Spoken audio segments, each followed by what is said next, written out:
is hashtag VidCon disability. Got it? All one word, VidCon disability, hashtag, put it on Twitter, and I will be throughout the session refreshing Twitter, seeing what you guys have to say, and passing along questions to the panel. So please go ahead and start brainstorming your questions and posting them for us, and we will get started in just a second.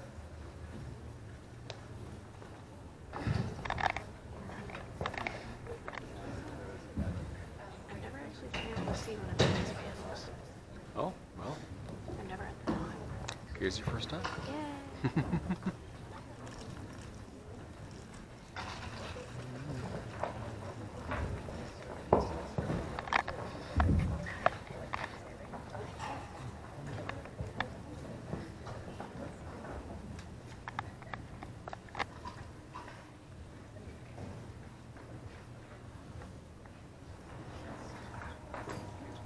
Who do we tweet the questions at? Oh, it can be Any anyone. of you? Well, it doesn't even have to be any of us, right? Because it's just the hashtag. So like pick who's your favorite person in the world. I mean, that's a loaded question. Okay, well like who? I don't know. I had a drink with Molly 2 years ago, so Yeah, you can tweet them at Molly. She has a special place in my heart. What do you mean? I don't drink. But I mean, you can. But what I'm saying is like you can tweet them at Kim Kardashian. It doesn't matter because if you use the hashtag, because we'll see the hashtag and We should then all Kim tweet at Kim Kardashian Kardashian will with want this to hashtag. participate also. You never That'd be know. amazing. I'm good. You never know. Does that make sense? Or you can. I mean, if you can just tweet them at VidCon, or if it doesn't matter. Does everyone understand that, like the Twitter thing? Yeah. We all get how Twitter any works. further questions? I just want to make sure that we're all on the same page so you guys can ask questions. Is everyone here now? Are we all? Everyone here? Cool. All right. This is our official beginning. What's up? I'm Josh Sunquist. I'm going to be your host and moderator today. I'm joined by a variety of amazing and lovely people, and I'm going to ask each person to introduce themselves, say a little bit about the kind of content you guys create. If you care to disclose anything about your disability, you're welcome to, or not. I was thinking it would be funny if someone on the panel like had no disability at all, like didn't identify at all with disability, because it kind of like reverse diversity. They were like, oh well, this panel we need like just a regular like able-bodied person just to be here Next year. Next year. and just say uninformed comments. So I don't think we have someone like that I on can the try to panel. be as uninformed as possible. Yeah. Right? So anyway, I'm Josh. I will begin. Josh Sunquist. I have a channel called Josh Sunquist, and I've been making videos on YouTube since 2010. I do motivational speeches and stand-up comedy, and most of my content on the internet is video clips of my stuff from on stage, mixed with some vlogs. So I'm very grateful for you guys being here to meet these awesome people on the panel. So pass Ew, I am Molly. I've clearly had fun at VidCon. I have no voice left like I do every year. I am a YouTuber, motivational speaker, and commercial model. I also happen to be blind, despite my conspiracy theorists online. My guide dog Gallup, the real star, is sleeping as per usual under the table. And I'm the first blind YouTuber to ever hit 1 million subscribers, which is pretty exciting. She just passed 1 million a couple weeks ago. Awesome. Big deal right here. Sweet. Yes. All right. Hi, my name is Annie Segara. My channel name is Annie Elaney. Yeah. And my channel focuses a lot on personal narrative, so it's lifestyle and storytelling. And basically, I talk to you all about my observations, my experiences, things that I'm really passionate about.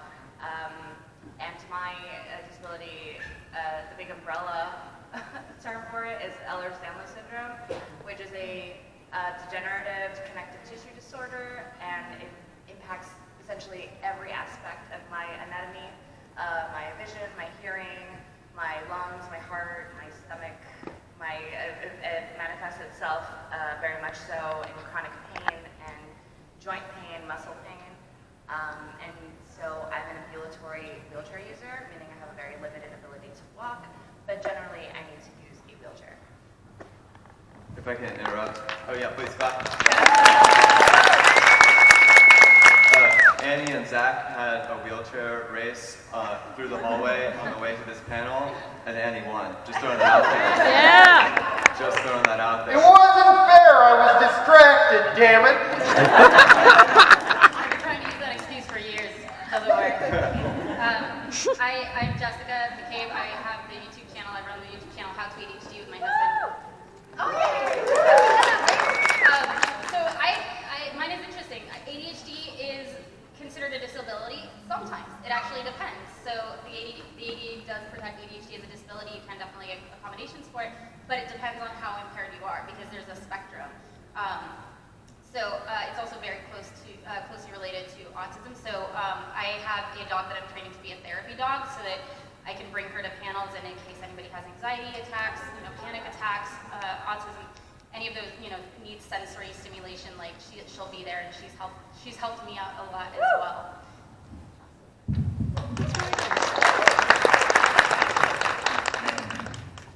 Hello everyone. I'm Lolo. I have my channel Sitting Pretty. I basically vlog. It's a lifestyle channel about disability lifestyle, and I like to do it in a fun, fly, sexy kind of way. So I vlog about everything from dating with a disability to how to handle people staring at you to how to make your home accessible. So I talk about literally the whole range of everything, and then of course fashion tutorials. I really get into what I do on the channel. I make educational videos about how your brain works and how to work with your brain, not against it. And you know what I just realized? I didn't say what my disability was. So the right thing to do you on this are video. like able-bodied person. Yeah, that's exactly what it turns is. out. No, so I was diagnosed with ALS when I was 14. I'm actually in the process of being potentially re-diagnosed, so we'll see what results come back. But watch Sitting Pretty so you can find out. Yeah. Yes. Well, I don't have a mystery on my channel. I'm Zach Anner. I'm a comedian, motivational speaker, author, and TV writer. My YouTube channel is just my name. And I have cerebral palsy, and I don't know what it is. It's a problem with my brain that makes me move like a Muppet and use this awesome wheelchair, although I think I may be faking it. Cool.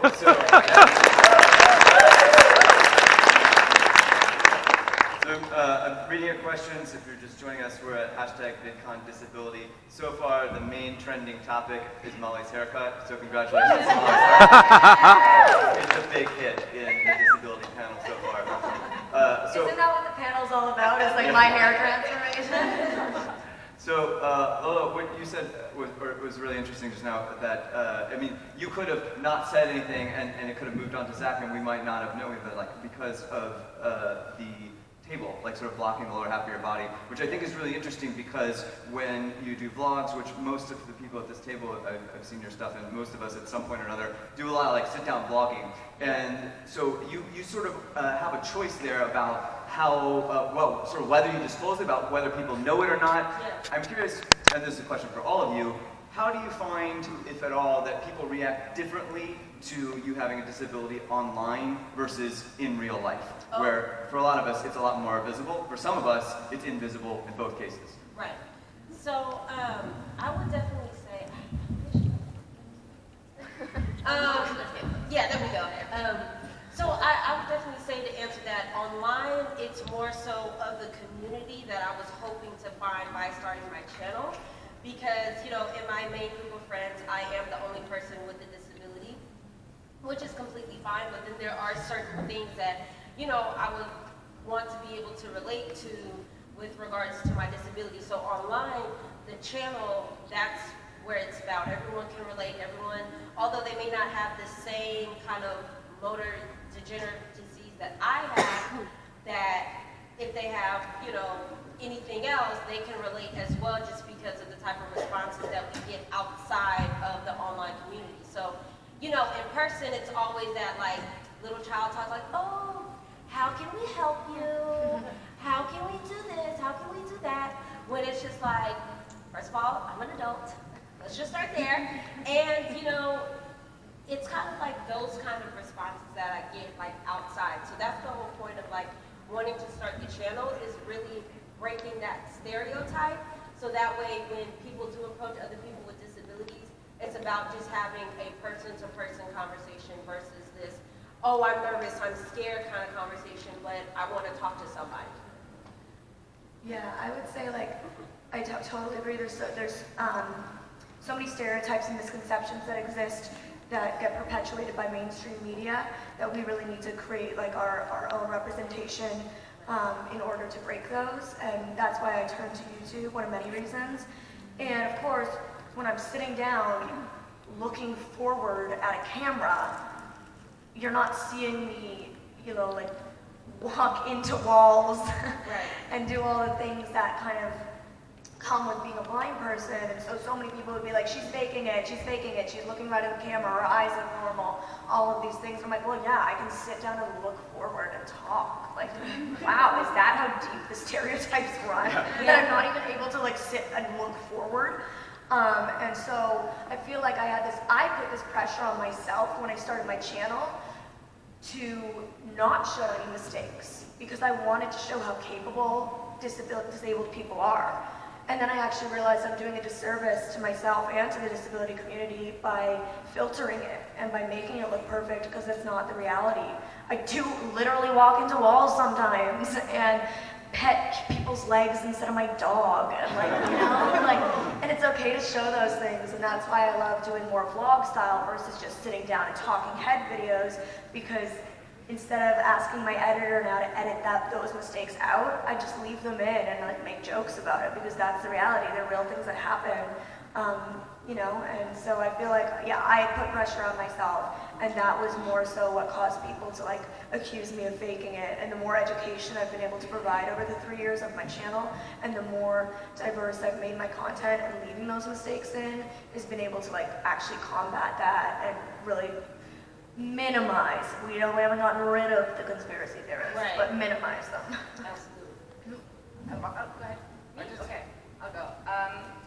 So I feel like, so the question was, how do people react differently versus like YouTube versus IRL, like introduction to us?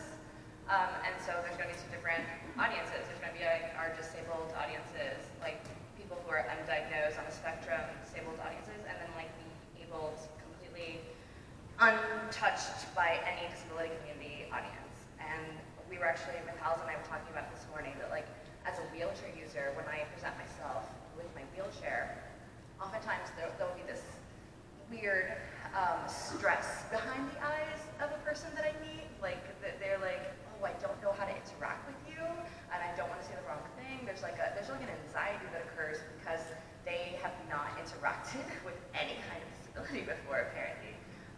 Whilst on video, there's this very cool, kind of strange opportunity for someone to take their time to digest our existence. If that makes sense? Like, so if they do have some kind of like stress behind the eyes, and they do like don't know how to interact with us, and they're very scared of that, they can like take their time and get to know us without actually interacting with us on an actual like, you know, social interaction way.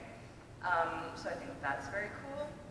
But outside of the fact that like there's so many people that have just never been exposed to disabled people, and that has a lot to do with like social segregation, how in school a lot of disabled students are kept far away from the rest of the student body, which also, you know, reinforces this idea like, oh, they're strange, or they don't belong with us, or they have their own space and we have ours, right? Then there's also the people that, you know, really connect with our content, and thanks to the internet, thanks to the fact that we're using video to create this visibility and create this representation, it's very affirming for them. And that's something that happens on a much larger scale than when you just one-on-one interact with them in real life. I actually get the she's faking it too.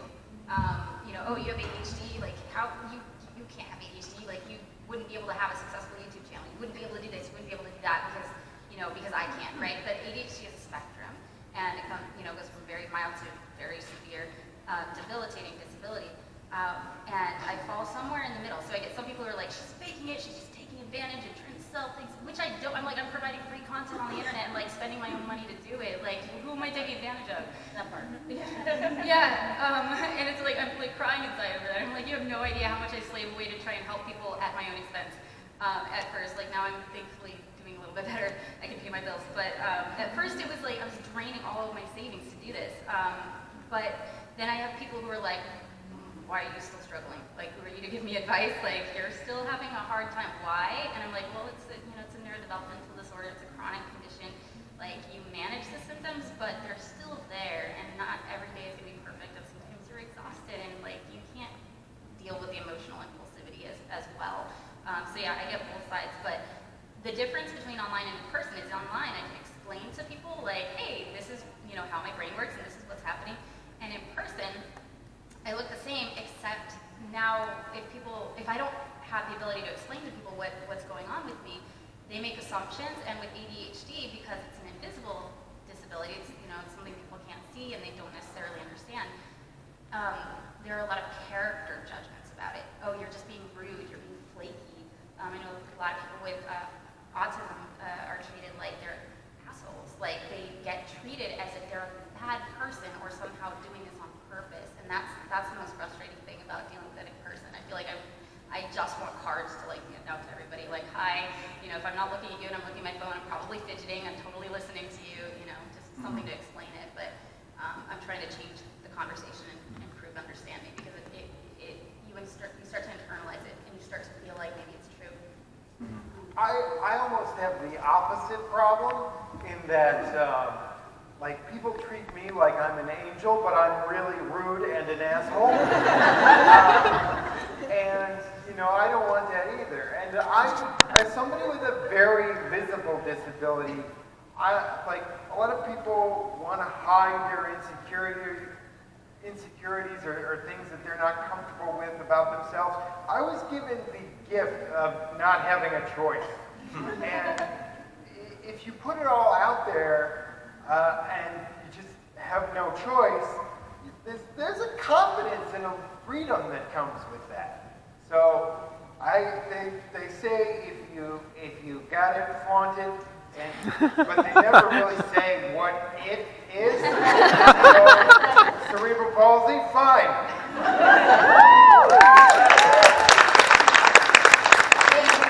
kind of want to chime in on what Zach was just saying, is that that's been one of the biggest lessons about starting the channel, is that the things that used to make me insecure about having a disability ironically makes me more confident, because that's all I talk about now. There's nothing to hide, there's nothing to be, and I always kind of compare, because I do talk a lot about dating with a disability. So when you're like using dating apps and stuff, at first it was like, oh, don't show the chair, that's not their business, I don't want no assumptions, blah, blah, blah, blah, blah. But then now it's like, there's nothing to hide. So what am I to be insecure or afraid about anymore? And now it's beyond the dating apps, and that's like, whatever.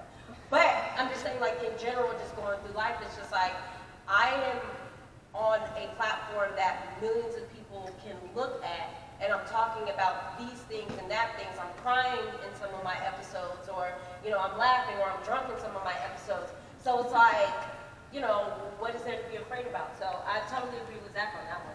I agree with that. Like, once you're completely open about who you are, like, first of all, for me, understanding why I am the way I am was hugely validating, because I'm like, oh, I'm not an asshole. Like, I'm not a terrible person. Like, when I'm late, the second time in a row to the same person's lunch date or whatever, like, these are legitimate struggles, and when I struggle with my symptoms, it's me not winning against my symptoms every day. It's not me being a bad person. Right. It's like, if I can manage my symptoms perfectly every day, great. That's not realistic. Right. So it's not like I did something bad. It's, that I didn't manage my symptoms perfectly that day. Right. And that's okay. Yeah. And I love what you were saying about, when you meet someone, when you're using your chair, like sort of seeing behind, like what's behind their eyes, and maybe the tension there. There's a stress, Yeah, there's a stress. I mean, so here's the thing, like the way that I interpret that, from me, and I'm just curious about like you and everyone else on the panel, if you see it similarly. So my assumption is that the tension there is is people wanting to do the right thing, right? Because if they didn't, like, if they did not have this idea, like, I should treat a person with a disability in the correct manner, if they didn't care at all, then there would be no tension, because it doesn't matter, right? The tension in my mind is people thinking, I don't want to say the wrong thing, but like you said, maybe not knowing what the right or wrong thing to say is. Whereas, like, I do like a lot of comedy related to disability online and in real life, and I mean, I think the reason it's funny is because the stories are about people saying the wrong thing, and we're like, oh, no, but we know that person should have said the polite thing, right? That's why it's funny. But if we were in an earlier era of history or in a different country where we didn't have an idea that we should, like, treat people with disabilities in a polite or fair or accessible way, then it wouldn't be funny. Because it'd be like, yeah, of course they said whatever they wanted to the person with a disability, because, like, that's what, you know, like, why would we, you know what I'm saying? Yeah. So yeah, so I'm curious, like, how do you view that tension, and do you think that is it like exposure to people with disabilities that is going to sort of like relieve that tension, or help sort of normalize it so that they don't feel that pressure? I think you're like asking the question about like media representation for me. Like it is about exposure. It is about like normalizing like the fact that you know we're around. I talk about it on the channel a lot. Like accessibility and lack thereof is kind of its own real social form of segregation. Like we are kept separated so often. Like there's a conversation about, you know, captioned movies or even audio description in the cinema. And when people say we want those options, we want that access in the movie theater, there's a lot of responses say, why don't you guys get your own movie theater? Like yes, that's what they say. They're like, go somewhere else. Yes, get in the conversation, girl, because it's happening. They say those things, and so there's this huge idea of like we are not equal, we are not the same, and obviously I can't speak broadly. We can't speak broadly. It's not all able people that think this way, and so I agree. The stress behind the eye, the anxiety is, you know, a good person trying to like figure out the right thing to say, and it is in my experience the person that is less relaxed. I mean, the person that is more relaxed. They say things like, I've had, because I'm ambulatory, one of my experiences early on, it sucks that it was early on too, because it affected my self-esteem a little bit.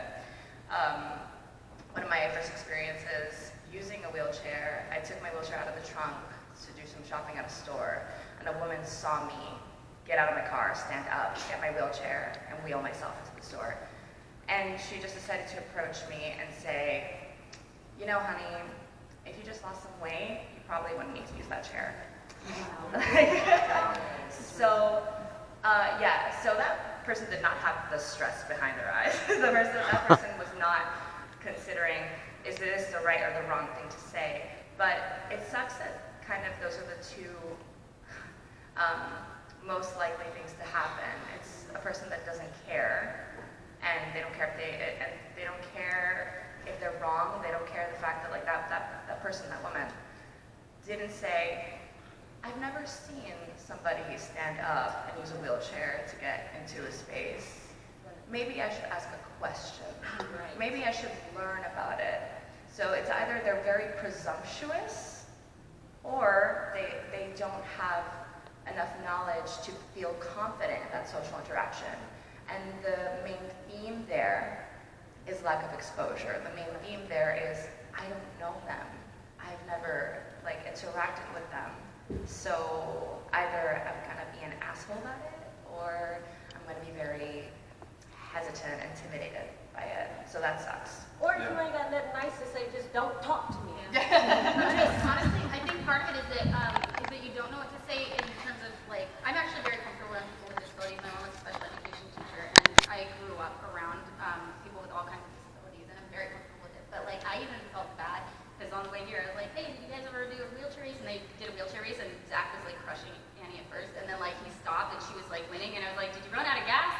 And then she started cracking up, and I was like, did I say something offensive?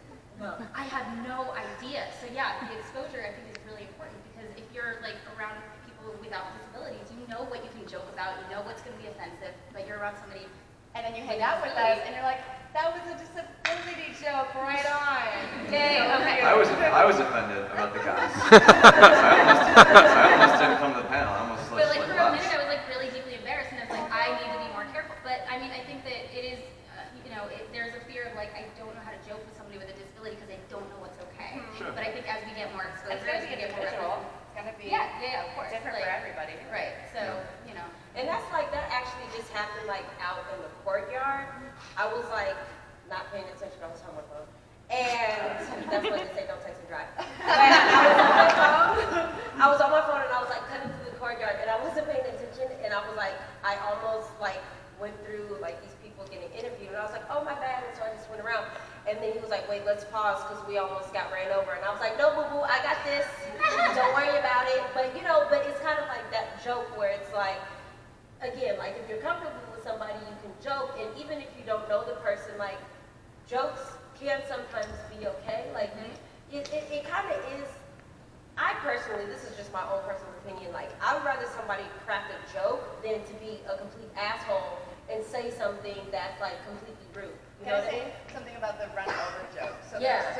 there's also this, if you're my friend, Yeah. you know that jokes like, oh, do you have a license for that thing? Or or don't drink and drive. Like if I have a Coke in my hand and I'm driving my wheelchair, don't drink and drive. Like weird little, like your wheelchair is a car jokes. Yeah. It's just so common. Yeah. So it happens all the time to the extent that it's a little annoying. But if like my best friend goes like the same thing, like don't drink and drive or you don't like run over me, it's kind of like we're making fun of the culture that repeats these jokes to us. So it's very different. Right. I've never in my life heard, did you run out of gas? At Like least the shame. original. Like shame. So that's why I cackled. I was like, how shady, how in it was beautiful. I loved it. When I was like 12 years old, I competed in this I don't know, games for kids with disabilities, and I was like the only amputee runner with crutches, so it was like literally me running around the track by myself, and they'd be like, you won, like. But the funny thing was, there was multiple kids who used like power-assisted wheelchairs, so they would have like 3 or 4 kids going around the track racing each other in their powered wheelchairs. And I was like, isn't this just? One of those kids. Yeah. But I was. did absolutely nothing except push my joystick forward. Right. Well, I just thought, like, really, there's a winner? Like, isn't that just whose parents bought, like, the best engine? Like, who has the best battery?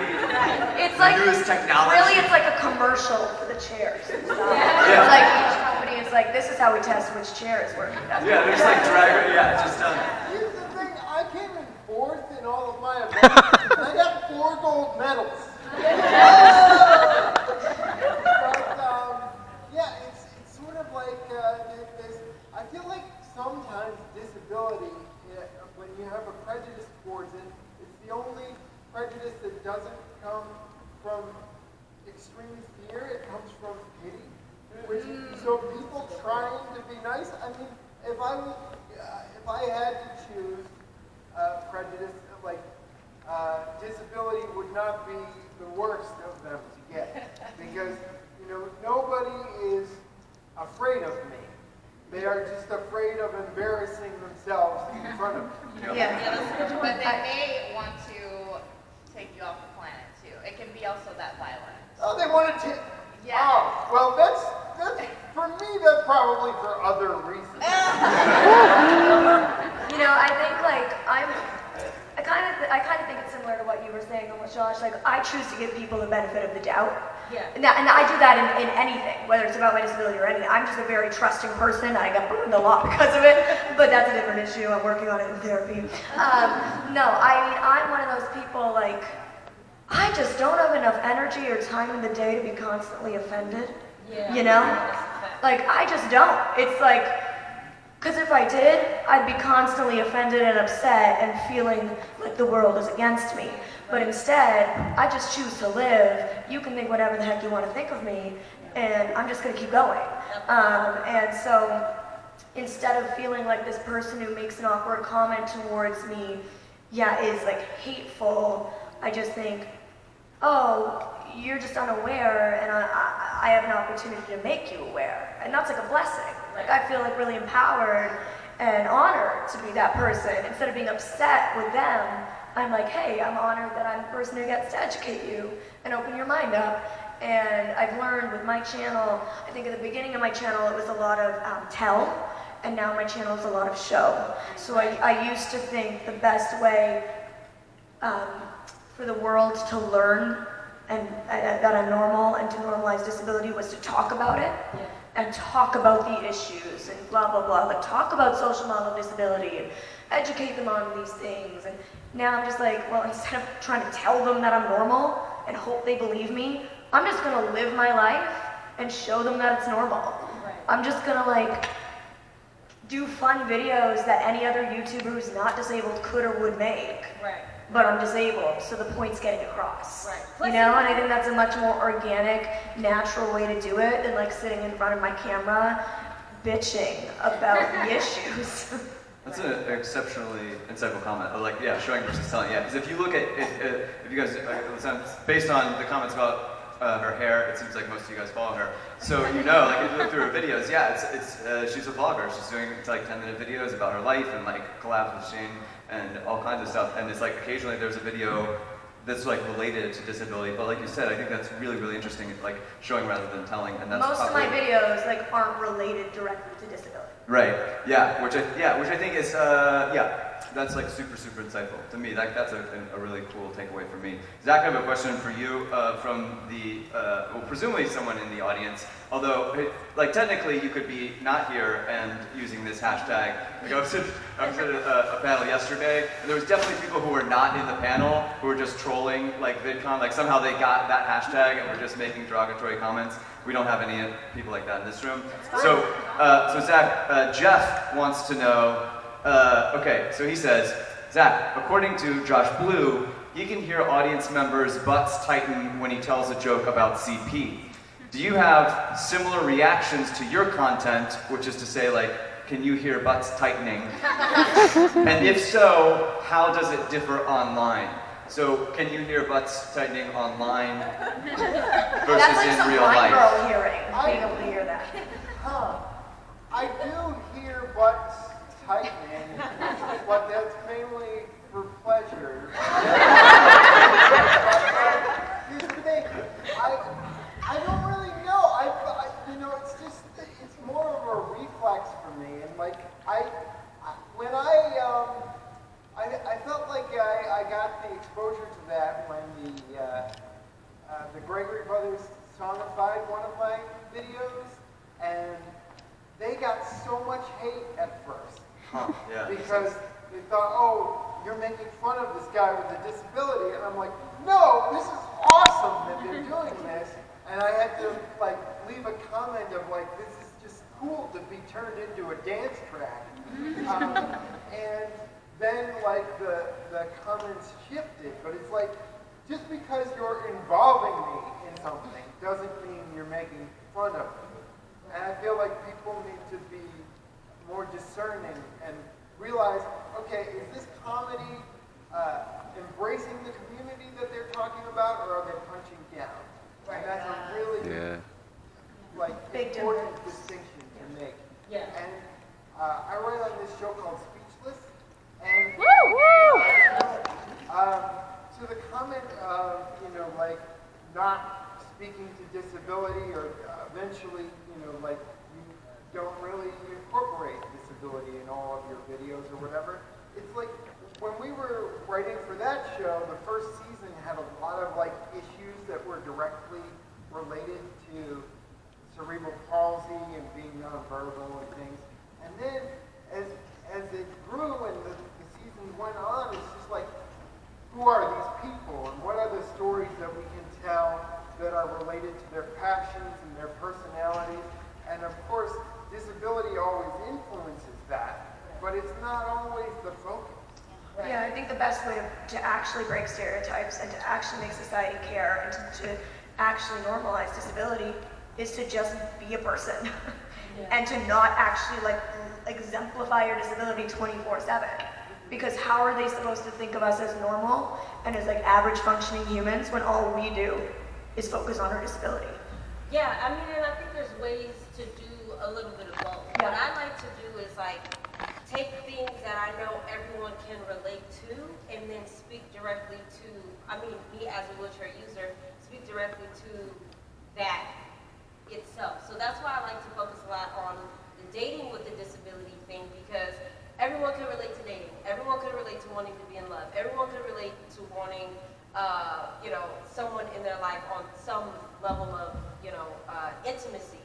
But I know what it's like personally, the kind of the challenges that come with that. So a lot of times it's good to address those topics that everyone can relate to, and then kind of put the spin on it with regards to our disability as well. So that way it's not as intimidating, because it's like, oh, okay, they like to do this too in a sense, but this is how you can figure it out if you are within a similar, you know, demo as us.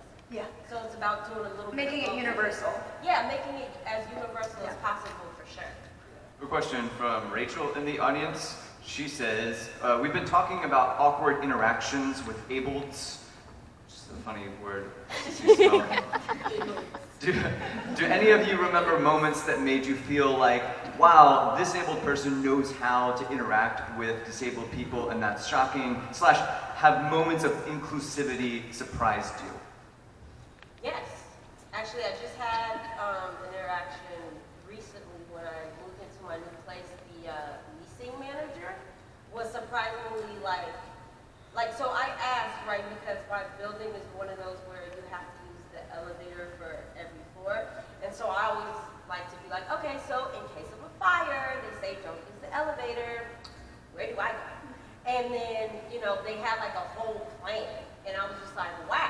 They're like, you know, fire ready to come, go here, do this, and I was like, oh, this is where I need to live, because they get it. They understand. They had an answer for it. So I was actually pleasantly surprised that they had something in place, because when I went to another building and asked the same question, they're like, Your dad. yeah, yeah. Literally, it was like, we don't have anything for you. Like, that was literally the answer. And I was like, You don't get to live through the virus. right, exactly. So I was like, okay, so. Natural selection. Right. So. Oh. She went there. Don't want my money. That is ableism. Yeah, exactly. So. I'm just trying to advocate for the other side here. Equality. Yeah, fair balance. I actually want to say something about that, and I just got sad when you asked that question, because I realized no, I haven't, because ADHD is incredibly misunderstood, and it's so misunderstood that the people who have it don't understand it, and that's why I have almost 200,000 subscribers now, because most of these people are people with ADHD who were like, I didn't understand my brain, like I thought it was just me. So I'm really proud to say though that we're working on it, and there are brains in our community that's like anybody who comes there to learn about their brain, or tricks that will help them. And then I call my other group of audience hearts. Those are the people that come to the channel to understand somebody's disabilities, to understand how they can support them. And we are getting to the point, like we just did a meetup today, and it touched me so much that there were a couple of hearts there that were talking about how much they were learning about their partner or their friend and how they were able to support them better. And so I'm optimistic about the future, but no, I've never had an interaction with somebody outside of the group of, community that I've created that got me. It's coming. But aren't those moments, isn't the existence of these hearts, isn't that the shocking moment of inclusivity? But we're creating it for the first time with my channel. Yeah.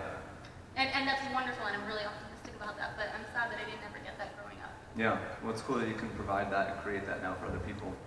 I'm excited when people know how to properly sight a guide instead of grabbing my hand to just have a romantic moment. Yeah, I mean, maybe they know. Maybe they do know. I'm single, They're so. playing ignorance. Molly, actually, here's a question for you from Ashley. About the hair? No, it's not, actually. From the audience, from Ashley, she says, I first saw you on Shane's channel, and the question I wanted to ask was, how was it driving the G-Wagon? Lots of love, Ashley. Oh my God. I just want to do it again. Driving an almost $200,000 car is something most people don't get to do. Right. let alone a blind person, you know?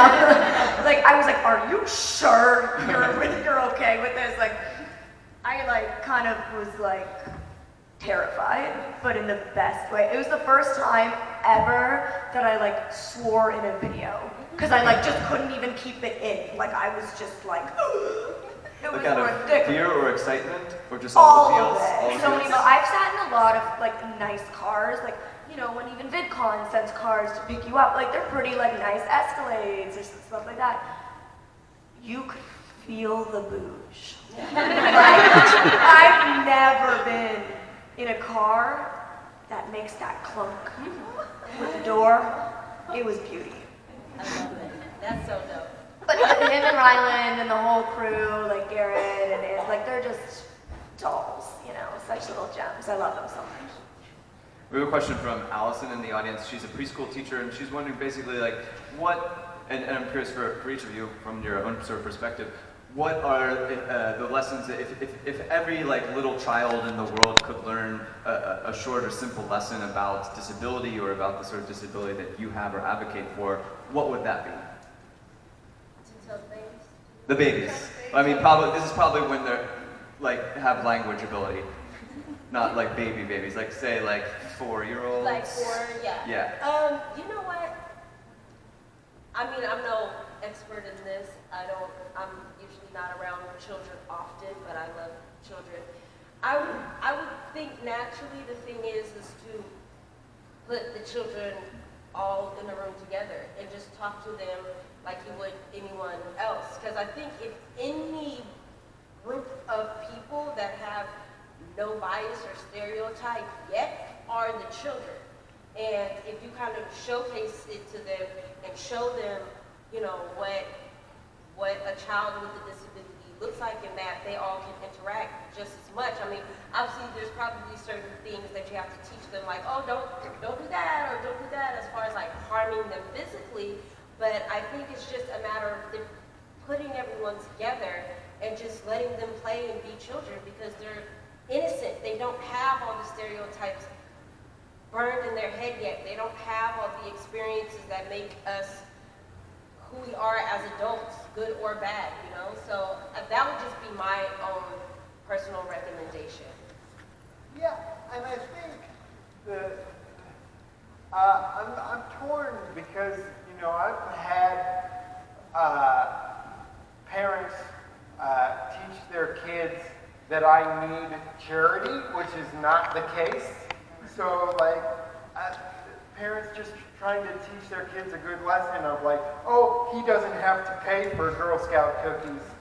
And like, I just want to be like, I want to throw like $1,000 on the table and be like, I give would me take all the the cookies and boxes, run. Dan. But like, so I think the thing that I would advise parents is, you know, just treat every person like a person, and if they need help, help them, but just because they have a disability doesn't mean that they need help. And maybe they can help you. Right. And let the kids ask as many questions as they want. Yeah, There's yeah. nothing that pisses me off more than when I'm like walking through a grocery store with my guide dog and a kid's like, Mommy, why is there a dog in the store? And the mom's like, shh. And I always take that opportunity and I like stop, I kneel down to the child and I'm like, hey, my eyes don't work the same way. This is my guide dog, this is what he does, this is why you can't touch him. And like, take that opportunity to teach them, you know, because that's the way they're gonna learn. And so I'd say just like let them ask questions, even if you don't think they sound appropriate. It's okay, because we've all heard them. Right. A lot. We've heard, especially behind the keyboard, because the keyboard warriors. You know? I've seen that too. My mom is handicapped. My mom's on crutches. She was born with one leg shorter than the other, and she would always say the same thing. Like, you know, it's okay if the kid's staring. She'd be like, you know, do you want to ask any questions? Because that's how they understand and start to embrace that people have differences. And to that point, for the preschool teacher, I actually wrote a song for that. It's called for ADHD and anybody whose brains work differently, called "Try Different," the fish song. It's on my channel. But the really simple, basic message is fish can't climb trees, but that's okay. They're really good at swimming. So everybody's good at different things. So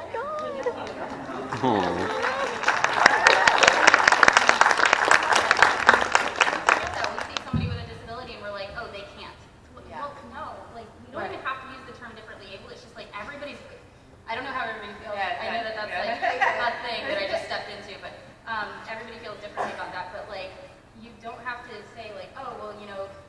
sitting there in a wheelchair because they get to sit down all the time. No, you can be like, what's great about that person? You don't have to focus on what's great about the disability. Everybody has different strengths.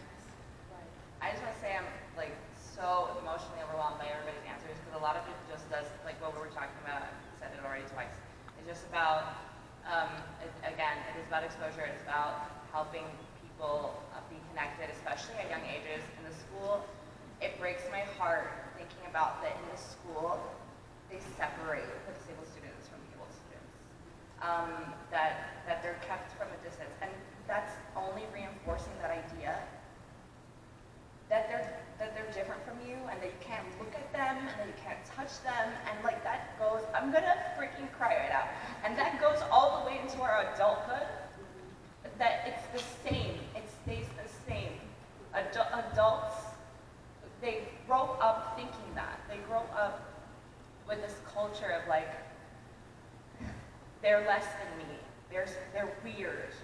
I don't want to interact with them because it's social status too, right? They're low social status. They're the weirdos, they're the freaks. And they hold on to that for the rest of their life because everybody loves a good social status. Everybody loves being the cool kid. Did you ever internalize that for yourself? Oh, yeah. Because I had undiagnosed disability the majority of my life. So like, thank you. So like, it just, that sucks so much. It's just such a huge thing for it to be normalized in that way. And if you know, sometimes, right, let's say you live in a community where there are no disabled people, which, wow. But then that's when media representation is so important. We can create that impact by reaching people through their laptop screens, through the television screens, through the movie theater screens. There's 20% of the people in this country, probably more because of undiagnosed people, have a disability. So why aren't we visible in the media? Why don't people know who we are? Why are people so afraid to interact? And why are they still so ignorant? Like I understand the compassion and the energy to be like, okay, I can hang out one-on-one and like educate a person one-on-one. I got chronic fatigue. I don't have the energy to one-on-one be educating every single person, and which is why that's why I make video content too. I'm like, let me try and get this all out in one go. But like on a daily basis, it is very draining to like feel like you have to explain every little thing about your body, especially someone like me who has like a freaking million things going on in their body. And like, well, just to like cap that out because I feel like I'm taking up so much time. That's why I surround myself with disability community. I surround myself with people who understand, and even if they don't have the same disability as me, for me, my disabled community is much more willing to even like do their own research. Like, you're my pal. You have this thing. I'm gonna Google it. Yeah. I'm not gonna make you teach me anything. You don't gotta teach me anything. And like, I'm so grateful for that. It's great that information is available online. Like, I mean, Yeah. but the myth still persists. Like the idea that a disability has anything to do with intelligence, like that's one of the big ones that I run across, right? Like, oh, you can, like even if you're smart, you can't have ADHD because you're smart. But like, it has nothing to do with intelligence. And same, you're in a wheelchair. It just like my mom has a master's degree and she's on crutches, and people treat her like she's 5. You know, it's like, where did this come The from? infantilization. Yeah. And to Andy, to your point is, you do have the community because you don't have to like explain what your disability is all the time. So I'm kind of like the opposite, where a majority of my community is able-bodied, and very rarely do they even ask the question, because at the point where they get to even know who I am, it doesn't even matter until sometimes they're like, oh, by the way, why are you in a wheelchair? And it's like, yo, we've known each other for like 5 years. But that's just how it goes. But the dope thing about that is the community of friends that I have and the people that they bring around me to meet and hang out, they all end up learning on their own or learn and interact with me. Like my best friend, she's with me.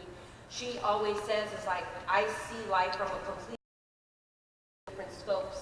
time. She's like, I'll go out with my girlfriend. She was just telling me a story, like, I'll go out with my girlfriend, and we were trying to go into like this rooftop movie thing, but there was no elevator. And she was like, what if we would have brought Lolo? Like, we would have been stuck down here, and that's like messed up, you know? So it's those kind of things where it's like, they think about that as well, and they advocate even when I'm not around. So it's like a blend of having both, you know what I mean? Good question from All Night 21. What is the most awkward / strange, and I will add / funny moment you've had with a fan / person? A lot of slashes in there, really. I'll go first, because this just happened to me like 3 weeks ago, and I loved it. I was in Big Bear with my wife, like a couple of hours from here, and we were in like a general store, and in the back there was like this little magic shop. And so I'm like a really big fan of magic. I really love magic. It's like my fandom, I would say. And so I went and talked to like the guy who was working at the front desk. He's like, oh, like, do you do magic? And like, what kind of tricks do you do? And like, he was telling me all this. His dad was a magician, but his dad passed away recently, and like where he performed and all this stuff. We talked for a really long time.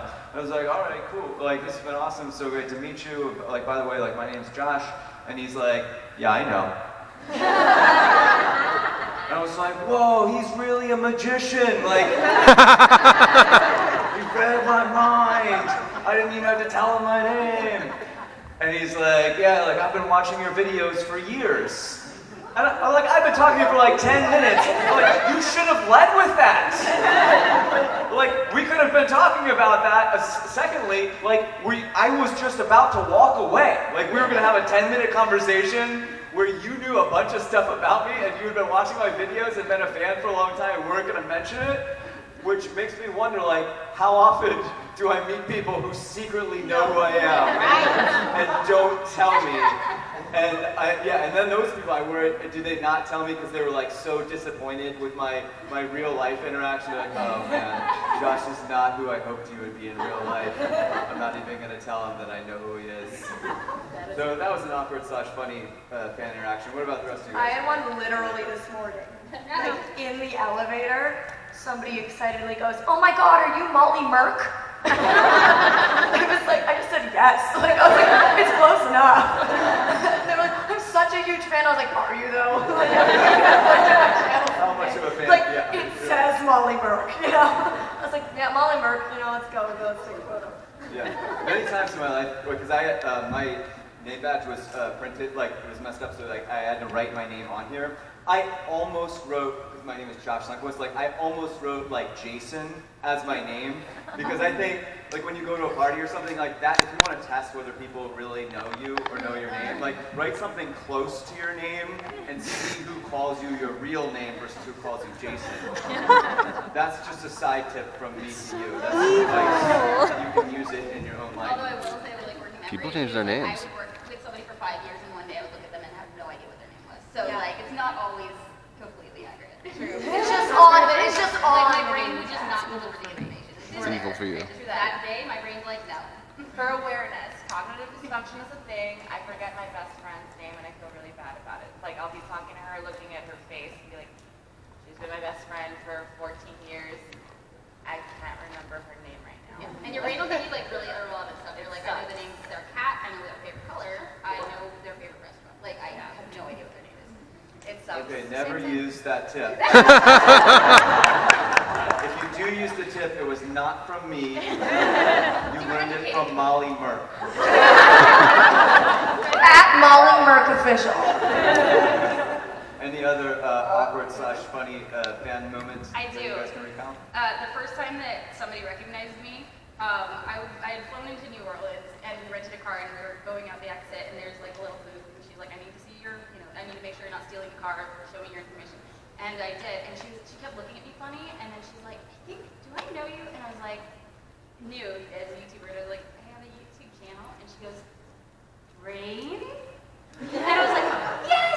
And I was so excited, like I leapt out of my car to hug her, and she looked deeply uncomfortable, like maybe she had like seen a thumbnail, but like wasn't really a fan. But I was so much more excited than she was, that now I'm like, all right, I will accept hugs, I will I will let them be like, I would like to hug you. I love that. I love that. Josh, to what you were saying, or Jason, or whatever your name is. Jason Merck. Like, so and I thought it was going really well. I was telling all of these stories about myself, making myself look cool, just like, you know, omitting most of the real stuff. And like 4 hours into the date, she says, "Oh yeah, I read something about that in your book." And I was like, "You've read my book? So you've read about me shaving my balls?" So it's like that's At least she knows you do it. yeah. Well, you know, it's not what I lead with when I'm on Tinder dates. Oh, and I had another great one last night. I was at one of the VidCon parties, and this woman so excitedly like sprints over to me. She said, "Are you a YouTuber?" And I was like, "Yeah." And she was like, oh my god, what's your name?" And I was like, "Molly." She's like, "Oh no, you're not the one." She goes, it's another YouTuber with pink hair. And I was like, "Yeah, I haven't done a video with my pink hair yet, so it's definitely not me." She's like, "Sorry, so sorry, nice to meet you." It's weird that the test was like, are you a YouTuber? Like, I feel like she didn't, like, she was like, why didn't she ask you if you were the pink-haired YouTuber? You know what I'm saying? And we're at VidCon. I'm just wondering who the pink-haired YouTuber is. Does anybody know? Yeah, that's what I was thinking. I was like, wait, you're at a YouTube party, like, Probably a YouTuber. yeah, probably. In fact, I just wanted to rewind to you shaving your balls. Yes, go on. So this date was like, was it that she had read your book and Yeah. then she was like, oh man, I wonder if I could like match with him on Tinder, and then she was just swiping for years. No, or was it like next level Google stalking to get ready for the date? She's like, oh, he has a book, I can learn all the things about him, like jackpot, and then read it that day. I don't know. I haven't been back to her place, and I'll know if there's like tons of photos on the wall. Accessible? Well, probably not. Maybe she's Oh, building it is a ramp now. right now. She built the ramp that day when she read the book. I'm wondering, like, because I had one of these the other day of a fan encounter as I'm going into the accessible bathroom stall, and clearly the person who was coming out did not need it, and was very excited to see me, but I was also like, screw you, man. You should know better. Yeah, it's like the Curb Your Enthusiasm episode, but in real life. It's Yeah. also a really awkward place to run to a fan when you're like about to go poop, you know? Hey, really, I'm getting crampy. Like, nice to see you. Can I clarify another thingamajig for the audience that like invisible disabilities sometimes use the accessible stuff just in case.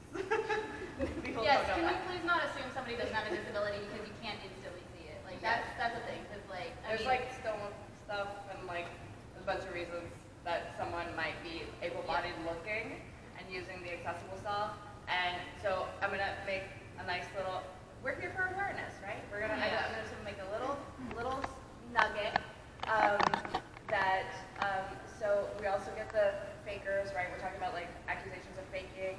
And again, because I will park in a disability accessible parking spot, I'll get the weird looks about like how I can walk and get my chair and stuff. There's going to be people who park in the accessible parking spaces and they can walk, but it doesn't mean that they're like they stole a disability parking permit or whatever. So like just for like anybody that doesn't know that, like please don't bother people who you see walking away from an accessible parking spot or using the accessible bathroom. I don't. I'm a wheelchair user. I could get mad that like the only bathroom I can safely, comfortably use is being used by an able-bodied person. I won't make that assumption. I'm not gonna start a fight. Be like, you don't look like you need, because I don't want people to do that to me. So I'm not gonna do that to anybody else. See, I've learned I'm ableist today. Take that, Zach. So, on those notes of tips for bathrooms and pooping, we have reached 2 o'clock, so I want to say thank you to you guys for being here, and let's give a hand to everybody on the panel. Alan always knows when clapping happens to leave the stage, so he's like waking up under my feet.